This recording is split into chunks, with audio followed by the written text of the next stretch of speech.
बेटा ये स्लाइड अगे ना करो, हले तुसी कोई परसन अगे कर रहे हो, हले अगे ना करो। तो बेटा ये जिहड़ा हैगा बी कहता है ठीक है जी मैं 1 लाख विच खरीदण नूं तैयार है, ये कहता है ठीक है जी ओके मैनूं मंजूर है। हुण बेटा देखो इत्थे बी ने एक ऑफर किया है ए नूं कि I want to purchase your car for rupees 1 lakh, और ए की कर रहा है उस ऑफर नूं एक्सैप्ट कर रहा है, okay I am ready, I agree to sell my car for rupees 1 lakh. लो जी ये की हो गया बेटे, इनू आपां की नाम देवांगे? कि ये कॉन्ट्रैक्ट है? Contract sir. Contract sir proposal. इत्थे तो बेटे आपां लिखिया तो बेटे आपां कुछ है ही नहीं, आपां तो बेटा कुछ लिखिया ही नहीं। आपां तुहाडे विचों कोई पर्सन कह रहा भी बई रिटर्न विच होना चाहिए एग्रीमेंट हो गया जी। इस एग्जांपल दे विच कुछ आपां लिखिया, कोई आपां लिखती कार्रवाई कीती है? No sir no sir no sir. हुण बेटा देखो हुण एक गल अपने आपां नूं शुरुआत विच ही क्लीयर होगी कि भाई it is not necessary that a contract must be in writing, even oral contract can also be there, even oral contract is also a valid contract. हुण लिखा तो कुछ नहीं ना। हाँ रिटर्न करने का एक फायदा होंदा है, की फायदा होंदा है कि बाद चो बई एक जना जो सैलर है अगर वो कार सेल करने तो पिछे हो जाए तो फिर प्रूव करना पएगा बी नू कि बई there was a contract between us, तो हुण जो लिखिया ही नहीं तो it would become very difficult to prove. But इनका ये मतलब नहीं है कि जो राइटिंग विच होएगा सिर्फ वही कॉन्ट्रैक्ट होएगा, जो ऑरल प्रॉमिस भी होएगा वो भी की होएगा, वो कॉन्ट्रैक्ट ही होएगा। My point is clear? इत्थे तक सबनूं क्लीयर होया या नहीं? हाँ जी sir. Yes sir yes sir. Yes sir. Yes sir. बेटा बस बस बस ओके, सारे जने यस सर नहीं बोलेंगे, जिन्हों क्लियर नहीं होएगा ना पहला तो क्लास है ये रूल है भी जिन्हों क्लियर नहीं होएगा वो बोलेगा, ओके वो कहेगा कि नहीं सर रिपीट कर दो आई एम नॉट क्लियर, ठीक है। और जिसने कोई क्वेरी पूछनी है जिसने आंसर देना है वो अपना हैंड रेज करेगा जिस तरीके ना हुण प्रवीण कौर ने किया हुआ है। हाँ जी प्रवीण कौर बोलो बेटा।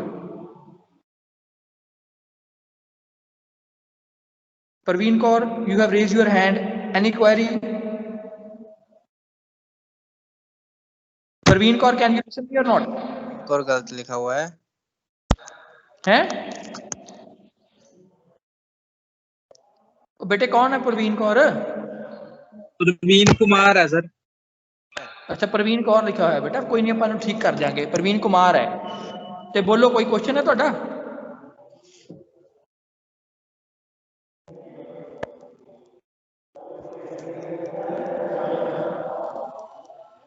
ਹੁਣ देखो बेटा जो मेरी एग्जांपल है ਹੁਣ ਇਹਦੇ ਵਿੱਚ ਧਿਆਨ ਨਾਲ देखो ਹੋਰ ਗਹਿਰਾਈ ਵਿੱਚ ਜਾਣਦੇ ਆਪਾਂ।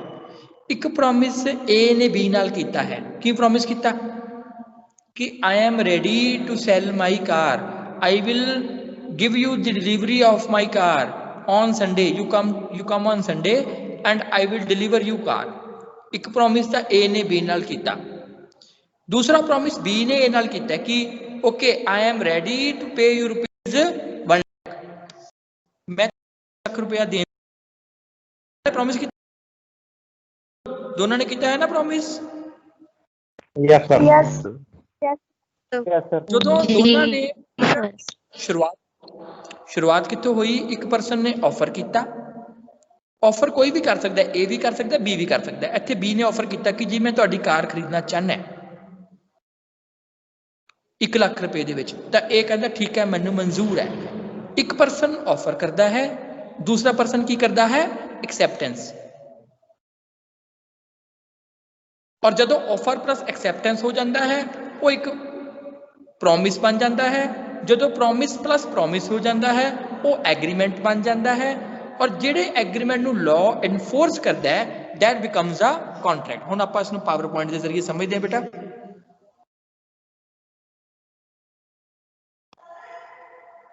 सर दोबारा तो समझाइए जी। हाँ बेटा पावर पॉइंट ओपन हो लें फिर मैं समझाता है। बेटा wait wait wait, let the PowerPoint open then I will explain again, don't worry. देखो बेटे, देखो हुण मैं की लिखिया, इहनूं जूम कर लो बेटा, जेडे मोबाइल ते है ना पर्सन जिन्ना, हाँ जी ओके।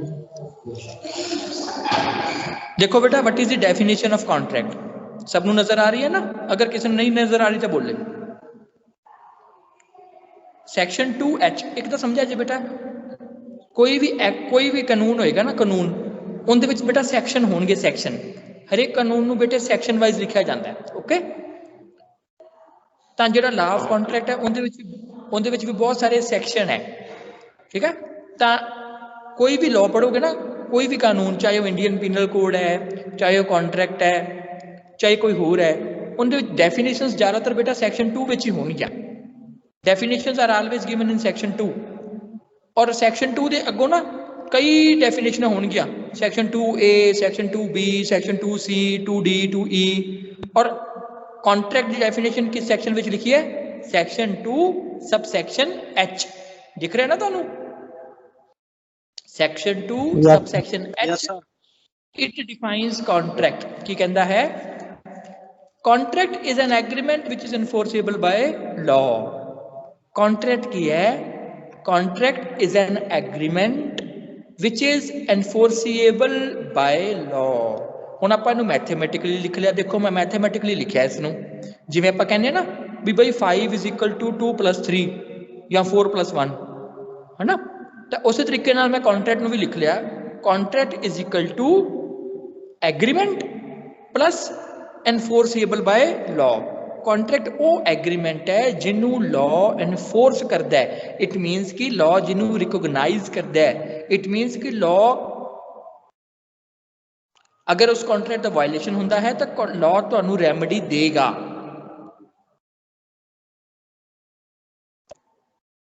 हुण देखो इत्थे अपने को दो चीज़ां आईयां, contract is equal to agreement plus enforceable by law.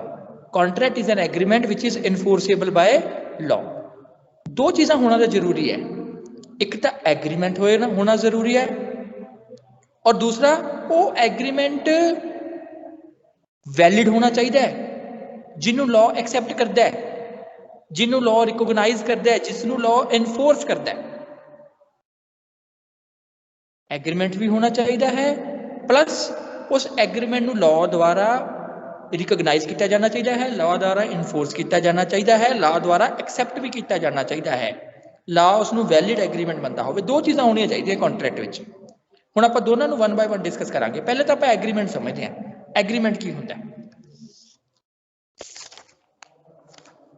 Agreement की डेफिनेशन की है बेटा, पहले तो आप मैथमेटिकली समझ लेने हैं। Agreement means promise plus promise, मतलब व्हेन दे आर रेसिप्रोकल,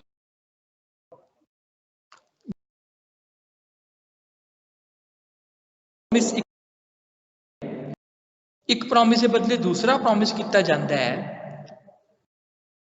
तो उसनूं आपां की बोल दिंदे हैं? एग्रीमेंट।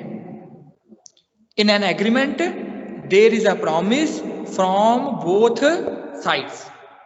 तो हुण प्रॉमिस की हुंदा है? हुण प्रॉमिस नूं भी समझना जरूरी है। प्रॉमिस इज इक्वल टू बेटा लिख लिया जे ऑफर प्लस एक्सेप्टेंस।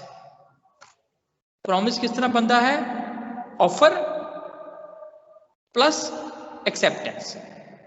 ऑफर नूं, ऑफर दे ब्रैकेट च एक होर वर्ड लिख लिया जे प्रपोजल, प्रपोज करना, proposal, PROPOSAL।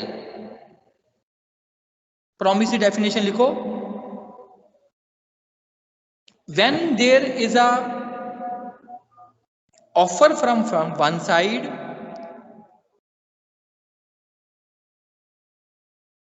and there is acceptance of that offer by the other side,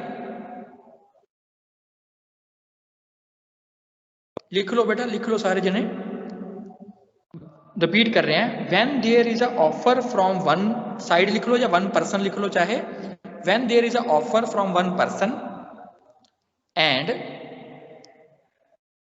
there is the acceptance of that offer by the other person, comma, it results in a promise. ਜਦੋਂ ਪੰਜਾਬੀ ਚ ਮੈਂ ਬੋਲ ਪੰਜਾਬੀ ਵਾਲੇ ਜਦੋਂ ਇੱਕ person ਕਿਸੇ ਨੂੰ offer ਕਰਦਾ ਹੈ ਔਰ ਦੂਸਰਾ ਪਰਸਨ ਉਸ ਆਫਰ ਨੂੰ ਐਕਸੈਪਟ ਕਰ ਲੈਂਦਾ ਹੈ ਤਾਂ ਉਸ ਨੂੰ ਆਪਾਂ ਕੀ ਕਹਿ ਦਿੰਦੇ ਆ, ਪ੍ਰੋਮਿਸ ਕਹਿ ਦਿੰਦੇ ਆ। ਅੱਗੇ ਲਿਖੋ, this promise from the two parties, this promise from the two parties to one another, this promise from the two parties to one another, this promise from the two parties to one another is called agreement.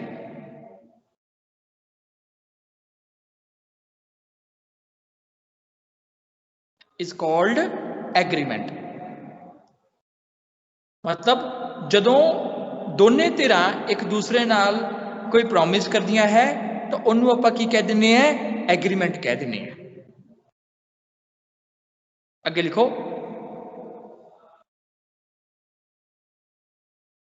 so in an agreement there is a promise from both sides.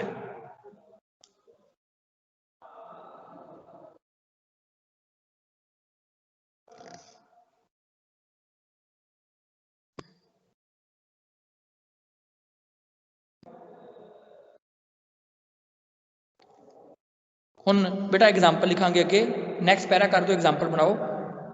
A offers to sell his car to B. A offers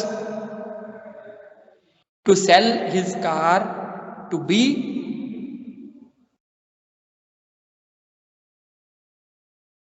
B accept this offer. B accept this offer.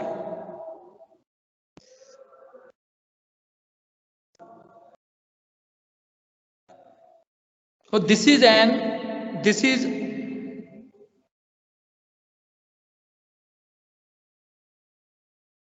नहीं ऐदा ना लिखो, this is cut दो बेटा, ऐदा लिखो, here comma A promises to deliver his car to B. A promises to deliver his car to B, and in return B promises to pay rupees 1 lakh to A,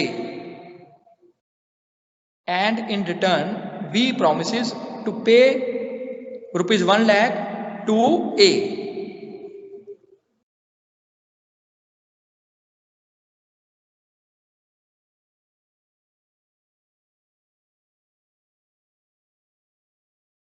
So in this example there are reciprocal promises. There are reciprocal promises from both sides. So from both sides, full stop कर दो।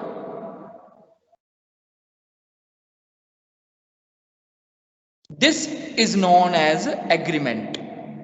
This is known as agreement. ਇਹਨੂੰ ਆਪਾਂ ਕੀ ਕਹਿ ਦਿੰਦੇ ਆ, agreement ਕਹਿ ਦਿੰਦੇ ਆ। ਠੀਕ ਹੈ, ਹੁਣ ਗੱਲ ਸਮਝ ਆ ਗਿਆ ਬੇਟਾ ਸਭ ਨੂੰ? ਇੱਥੇ ਤੱਕ ਸਮਝ ਆਇਆ ਐਗਰੀਮੈਂਟ ਕੀ ਚੀਜ਼ ਹੁੰਦਾ ਹੈ, ਪ੍ਰੋਮਿਸ ਕੀ ਹੁੰਦਾ ਹੈ, ਆਫਰ ਕੀ ਹੁੰਦਾ ਹੈ, ਐਕਸੈਪਟੈਂਸ ਕੀ ਹੁੰਦਾ ਹੈ। ਇੱਥੇ ਤੱਕ ਕਲੀਅਰ ਹੈ ਬੇਟੇ? अगर किसी को नहीं क्लियर तो बोलो। If anybody is not clear then ask me। ठीक है बेटा, एक और एग्जांपल देखो ਤੁਹਾਨੂੰ स्क्रीन। हाँ बेटा बोलो बोलो। सर वो एग्जांपल पंजाबी च भी बोल दो। कार वाली बेटे? नहीं हाँ जी वही ऑफर वाली। बेटा वही मैं ਤੁਹਾਨੂੰ एग्जांपल दोबारा बोल रहा है। ए ने अपनी कार बी ਨੂੰ ਵੇਚਣ ਦੇ ਲਈ ਆਫਰ ਕੀਤੀ। हाँ जी। बी